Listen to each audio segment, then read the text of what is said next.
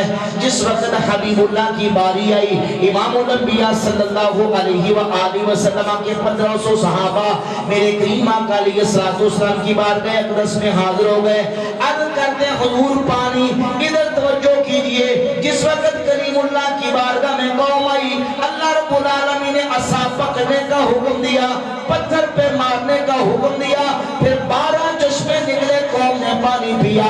ادھر حبیب خدا کی باری آئی، میرے کریم آقا علیہ السلام کو اللہ نے عصا پکڑنے کا حکم نہیں دیا، پتھر پہ مارنے کا حکم نہیں دیا. ید اللہ والا مبارک ہاتھ امام الانبیاء نے نکالا، فَجَعَلَ الْمَاءُ يَفُورُ بَيْنَ أَصَابِعِهِ كَأَمْثَالِ الْعُيُونِ. حضور کی مبارک انگلیوں سے پانی اس طرح نکل رہا تھا جیسے پانی کے چشمے جاری ہوتے ہیں. پانی کے چشمے جاری. سرکار کے صحابہ نے حضور کی انگلیوں سے نکل والا پانی پیا بھی، وضو بھی کیا، اپنے جانوروں کو پلایا، مشکیزیں بھی بھر لیے. سبحان اللہ. مشکیزیں بھی بھر لیے.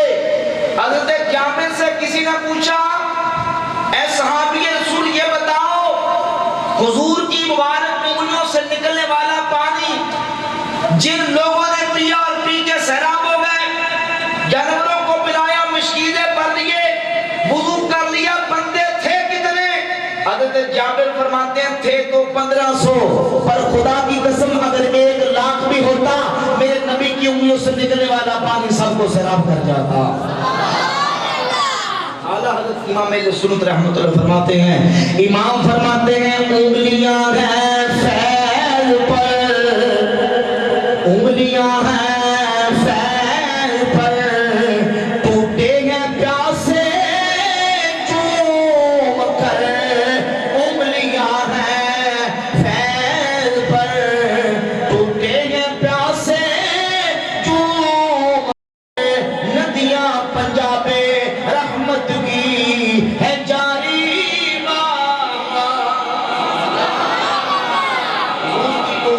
پانی نکلا. امام فرماتے ہیں وہ رحمت کی ندیاں تھی جو اللہ نے اپنے پیارے حبیب کی مبارک انگلیوں سے جاری فرما دی. حوصلہ گرامی قدر حضور کی تعظیم و توقیر کے لیے، عظمت مصطفیٰ کے اظہار کے لیے، جب وہ حضور کا غلام، سرکار کا عاشق و محب، نبی پاک علیہ السلام کی محبت میں عمل کرتا ہے، شریعت سے ٹکراتا نہ ہو، قرآن و حدیث کے خلاف نہ ہو، وہ مبارک ہی مبارک ہے، وہ برکتوں والا ہے. اور یہی اہل سنت کا منہج ہے، اسلوب ہے، طریقہ ہے. اور یہ منہج اللہ کے فضل و کرم سے حضور کے صحابہ سے چلتا ہوا وراثت ہم تک پہنچی ہے. اللہ اسی عقیدے پر زندگی اسی پر موت عطا فرمائے.